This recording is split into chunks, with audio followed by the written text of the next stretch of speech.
반갑습니다. 오늘도 지난주에 이어서 천부경 상경에 대한 말씀을 올리도록 하겠습니다. 우선 화면을 보시면서 설명을 해드리겠습니다.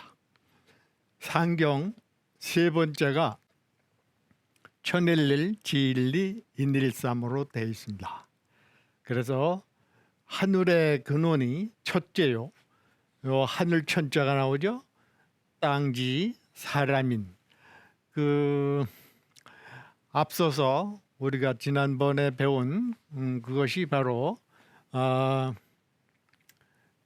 두 번째 상경에서 두 번째 석삼극 무진본이라고 우리가 배웠지 않습니까?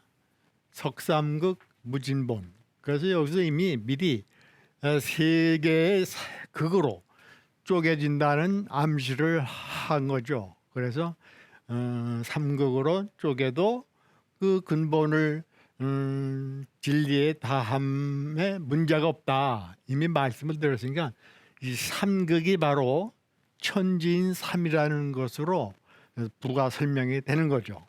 그래서 이렇게 보면 천일일, 지일리, 인일삼 이렇게 해서 이제 천지인이 분명하게 삼극으로 나왔습니다. 그래서 이 천부경의 요체는 바로 그 천지인 삼재, 우리 옛 동족이 말씀해 주신 그 천지인 삼재에 대한 이야기가 비로소 이제 시작이 되는 겁니다. 그래서 요 천자와 지자와 인자가 갖고 있는 본 뜻을 구체적으로 설명을 하겠습니다. 우선 이제 요 본 뜻은 하늘의 근원, 한일은 진리의 근원이라고 지난번에 말씀을 드렸으니까 진리의 근원이 첫 번째로 일이고 또 땅의 근원이 그 두 번째다. 차례를 의미하죠. 그 다음에 사람의 근원이 그 셋째라. 이렇게 해서 우리 이 지구가 우주가 시작된 그 의미도 포함이 된다고 보면 되겠습니다.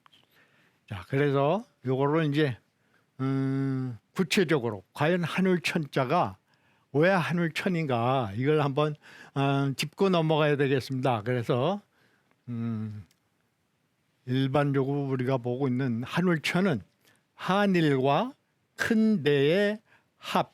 그래서 세상에서 제일 큰 것이 하늘이다 하는 의미를 밝혀놓은 겁니다. 이 우주 만상이 있지만 그 중에 가장 제일 큰 것이 하늘이다 하면 그 이상의 뭐 이론이 없지 않습니까?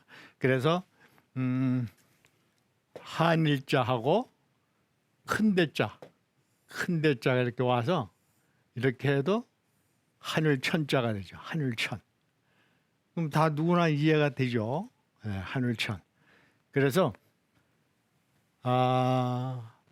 그 한일자 또 땅일자 그리고 사람인이 근원적으로 하나임을 말하고 있는 게 하늘천자라는 얘기입니다.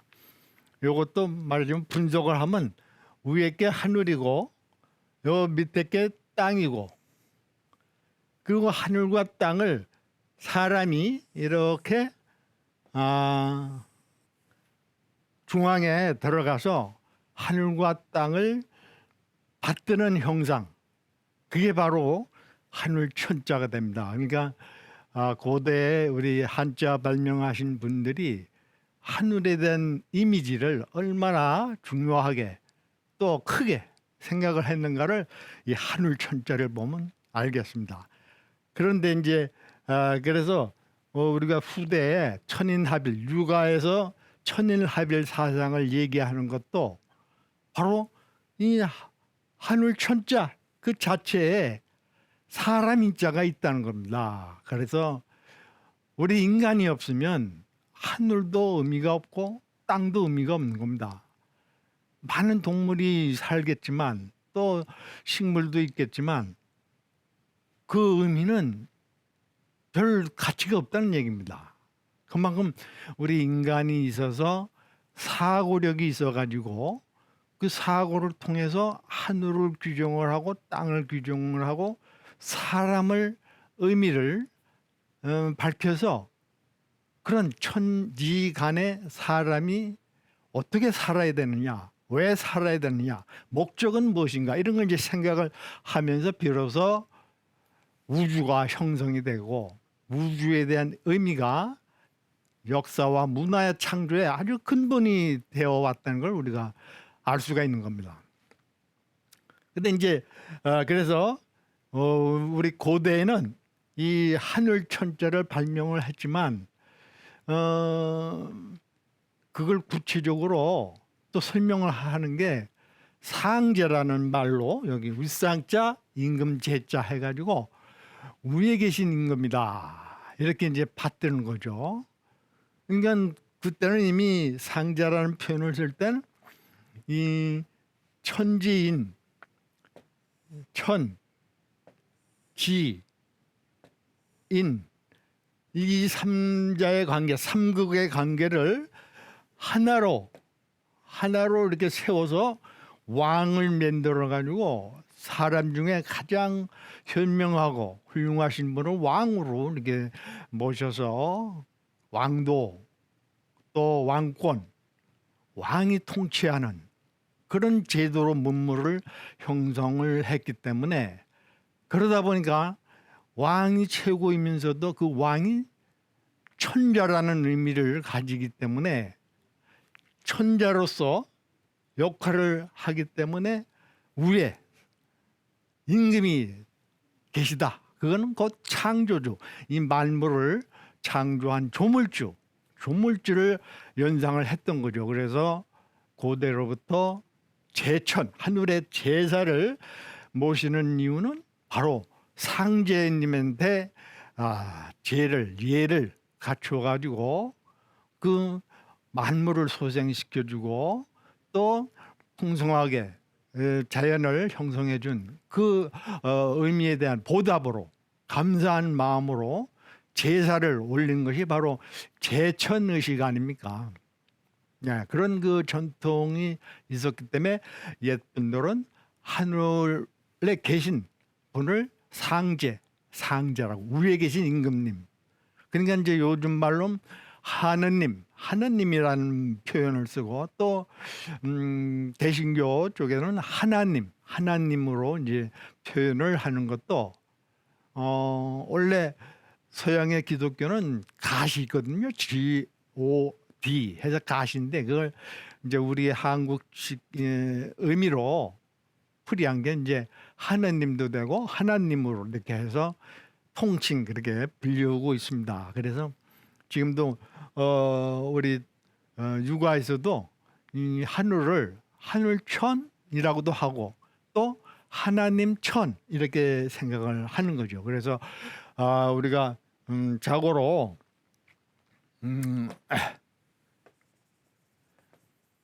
그 전부터 소위 사고를 한 게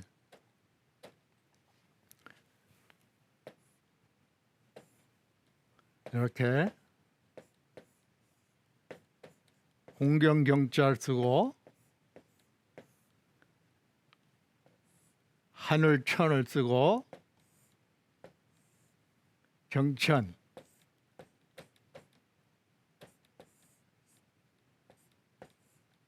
사랑의 자 쓰고 그다음에 사람인 자 써서 경천애인이라는 그런 그 사자성어가 있듯이 하늘을 공경하고 사람을 사랑하는 그런 사고, 철학, 사상이 고래로부터 있었죠. 그래서 제천의식을 모시고 많은 사람들이 동참을 해서 같은 마음, 한 마음으로 하늘을 섬기고 사랑과 더불어 연민동락하는 그런 생활을 했던 시절이 바로 우리가 고조선 시대라고 볼 수가 있죠. 그래서 이제 단군도 나오시고 단군 왕검이 비롯해서 나오시고 또 요순 시대도 이어가고 이렇게 해서 우리 역사가 기록이 되기 시작했습니다. 그래서 그런 우리 고대로부터 내려온 그 전래된 그런 좋은 문화, 풍속 이런 것이 바로 이 한울천자에 비롯했다는 생각을 할 수가 있습니다. 그러면 그만큼 중요하지 않겠습니까? 근데 오늘날은 우리가 지금 서양 문물을 이제 너무 중시하고 받아들이고 그럴 수가 밖에 없었겠지만 그러다 보니까 물질, 자본주의, 물질 문명 이런 데 이제 우리가 많은 노력들을 하고 하다 보니까 어느 정도 그 성숙은 됐지만 성장을 했는데 경제 발전이나 경제 성장을 했습니다만 그래서 선진국 대열에 들어갔습니다만 우리가 정신적인 문제가 항상 터지고 있지 않습니까? 여러 가지 특히 인성 상실의 문제, 도덕 타락의 문제, 도덕성의 문제가 노상 제기가 되고 있는데 그런 상황을 볼 때 우리가 다시금 회복해야 될 게 무엇이냐? 바로 우리가 근본을 다시 되찾아야 된다 하는 생각을 할 수가 있는 겁니다. 그래서 이 하늘의 의미를 다시금 우리가 생각을 해봐야 되겠다는 생각을 합니다. 그래서 우리가 그전 수천 년 동안을 이 하늘천자를 이렇게 검은 색깔, 검은 그 먹으로 이렇게 사용했기 때문에 사실상 하늘천의 의미를 그냥 지나치고 말았던 부분도 없지 않아 있다고 봅니다. 그래서 이걸 이제 새 시대니까 컬러풀하게 칼라로서 하늘천자를 한번 생각을 해볼 필요가 있다. 그래서 제가 준비해 놓은 자료가 바로 있습니다. 그걸 참고를 하면은 자, 우리가 이제 수천 년 동안 이렇게 하늘천자를 가지고 모든 역사, 문화, 기록에 이제 이렇게 또 크게 써오지는 않죠. 작은 활자로 이제 써오고 이렇게 했는데 사실 이제 이걸 좀 이해하려니까 좀 확대를 했습니다만은 자, 이렇게 검정색으로 보다 보니까 하늘이 암흑의 시대를 또 우리가 맞이했던 적도 있습니다. 이 천자, 즉 성군이 정치를 할 때는 아주 백성이 편안하고 아주 그 거룩한 그런 문화 형성을 해왔는데 어느 순간에 이제 폭군들이 나오는 바람에 이 나라 정치가 어지러워지고 백성이 도탄에 빠지니까 하늘을 원망하는 그런 또 사조가 흘러가지고 먹고 살기에 바쁘고 힘들고 고생 속에서 살다 보니까 하늘을 잊어버리는 그런 경우가 또 생긴 겁니다. 그래서 이 하늘의 본래 의미를 이렇게 보면은 이렇게 순수하고 깨끗하고 아무 의미가 없는 것 같아도 이 하늘 천자가 보여주듯이 이렇게 올라가 있는 겁니다. 그래서 이 암흑 시대가 이제 우리가 요즘 사상적으로 말하는 선천 시대라고 하면은 후천 시대, 앞으로 이제 5만 년을 이제 후천 시대라고들 평가를 하는데 후천 시대는 달라져야겠다. 그래서 선천 시대를 잊고 후천 시대로 가기 위해서는 어떤 생각을 해야 되느냐. 그래서 제가 이제 생각 끝에 이렇게 컬러풀하게 한번 만들어 봤습니다. 이렇게 우리가 파란 하늘이고 그다음에 누런 땅, 대지, 그리고 그 가운데 있는 게 사람 인자니까.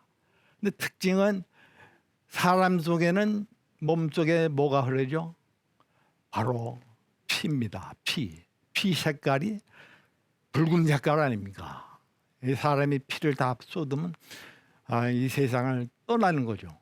그래서 이 사람의 그 정렬을 또 뜻하죠. 이 붉은 색은. 그래서 인간이 인간답게 살아가려면 바로 푸른 하늘을 의지하고 푸른 하늘을 공경하고 또 누런 대지를 발판 삼아서 또 누런 대지에서 많은 오곡백화를 심고 수확을 해서 그걸 갖고 먹고 살아야 되니까. 그래서 황금의 들녘 그 빛깔이 바로 이 노란색 아닙니까? 그러니까 하늘과 땅과 사람이 하나가 되는 그런 조화를 이루는 그런 삶이 바로 하늘천자에 담겨 있다는 것을 우리가 새삼 인식을 하게 되면 우리의 생각과 사고와 행동이 종전하고는 좀 달라질 수가 있지 않겠느냐, 이런 생각을 해봅니다. 그래서 이 문자 자체가 천인합일로 돼 있지 않습니까? 근데 기존에 우리 많은 선현들이 이 천인합일의 그 중요성을 학문적으로 또 문장으로 많이 표현을 했습니다만은 그 뜻 내용이 이렇게 간단하게 우리가 이해할 수도 있다는 점을 이 시간을 통해서 우리가 한번 점검을 해보는 겁니다. 그래서 여기 이제 다음에 이걸 가지고 설명을 해보겠습니다.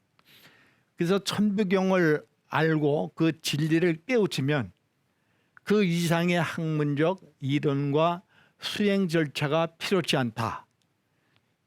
즉 누구나 자신이 하느님의 자식이 되면 하느님을 닮아서 천인합일의 높은 경지로 나아갈 수가 있기 때문이다. 이 말씀은 왜 드리냐면 천부경의 그 천자가 바로 이 천으로부터 우리가 인식을 하는 거 아닙니까? 하늘이 당부한 말씀이니까 하늘의 말씀을 알면 옛날 성왕시대처럼 천자가 되는 겁니다.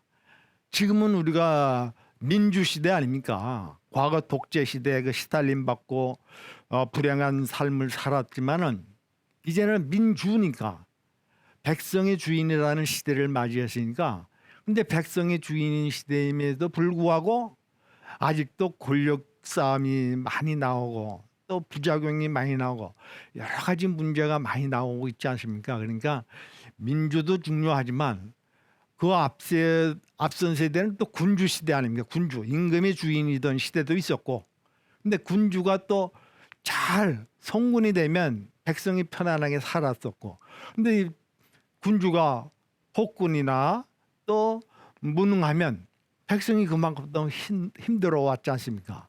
그래서 전쟁하고 전쟁 통해 피난 다니고 또 전쟁을 막기 위해서 나가서 싸우다 많은 젊은이가 죽고 이런 불행한 시대가 있었지만은 앞으로는 민주를 더욱 잘된 민주가 되기 위해서는 군주 시대의 그 성군의 정치, 또 더 넘어가서 천주, 하느님을 주인으로 삼았던 그 원시 고조선 시대의 그 정치 철학, 말하자면 제세이화라든지 홍익인간의 정신, 이런 것이 바로 고조선 시대에 이미 있었던 철학 아닙니까? 이런 걸 잘 천주와 군주와 민주의 그 장점을 잘 조화를 시키면 앞으로 시대는 문자, 하늘천자가 의미하는 또 천부경이 의미하는 그런 좋은 철학의 시대가, 사상의 시대가 전개가 될 수 있다는 희망을, 꿈을 우리가 이 시간을 통해서 한번 다져보는 겁니다. 그래서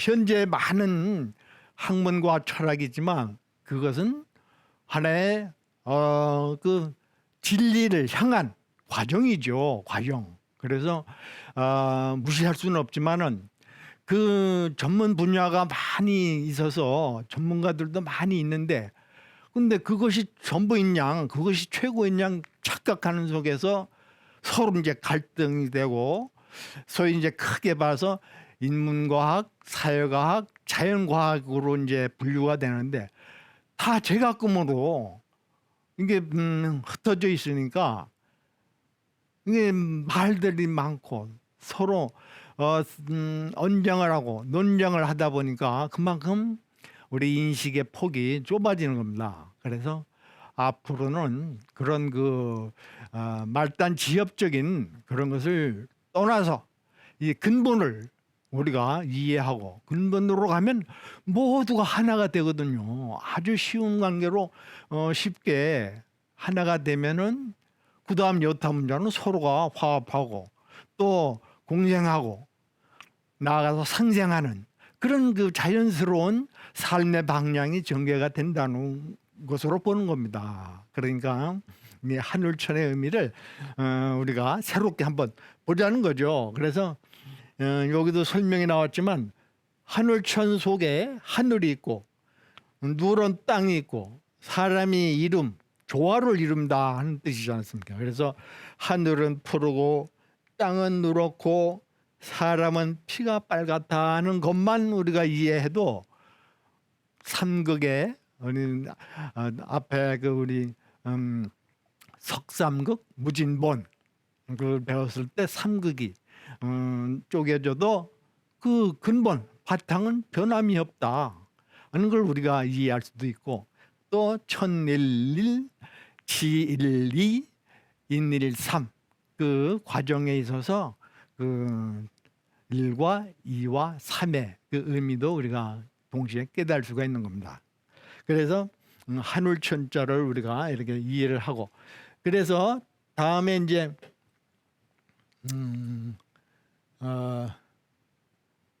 지자 다 아다시피 이제 하늘이 있으면 땅이 2번 지일이라고 했지 않습니까? 그래서 지는 과연 무슨 뜻인가? 이걸 분석을 해보면 흑토와 많다는 뜻의 이끼야의 합이다 이 말이에요.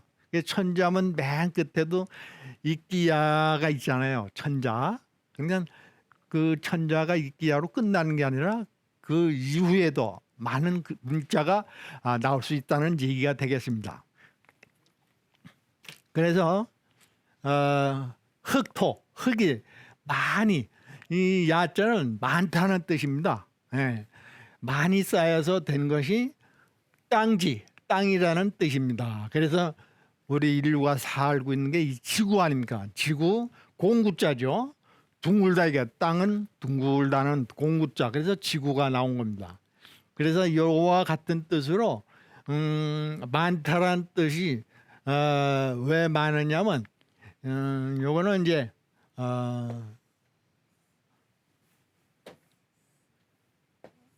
힘력자죠.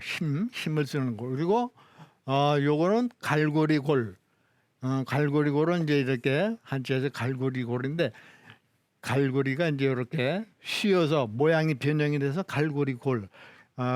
가령 그 낚싯바늘을 연상하면 쉽죠. 이게 다 갈고리입니다. 어떤 물건을 끌어올리는 역할을 하죠. 그래서 갈고리로 힘을 쓰면 많은 일을 한다는 거죠. 많은 능력을 발휘한다. 그래서 그 큰 바다에서도 작은 그 갈고리 낚싯바늘로 해서 큰 대어를 낚지 않습니까? 그런 식으로 또 농사 지을 때도 갈고리 호미 같은 거, 쟁기 같은 거 이런 것으로 논밭을 갈지 않습니까? 그 많은 일을 할 수가 있다는 뜻이에요. 그래서 많다.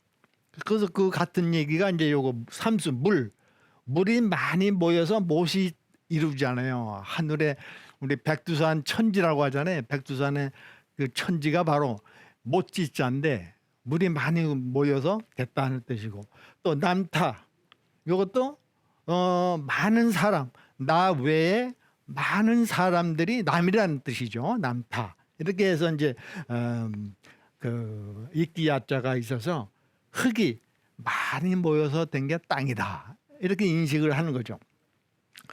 그다음에 흑토는 열십자와 한일자의 합으로 많은 생명체가 나서 완성, 열십자는 완성이라는 뜻이 있어요. 그래서 하는 것이 땅에서 있는 흙 때문이다. 이게 흙. 그러니까 흙이 좀 비옥한 땅에서 많은 곡식이 자라지 않습니까? 그래서 인류가 그걸 개간을 해서 많은 사람들이 먹고 사는 게 바로 이 흙이 좋아야 된다는 겁니다. 그래서 흙은 동서남북의 가운데 중을 가리키고 있잖아요.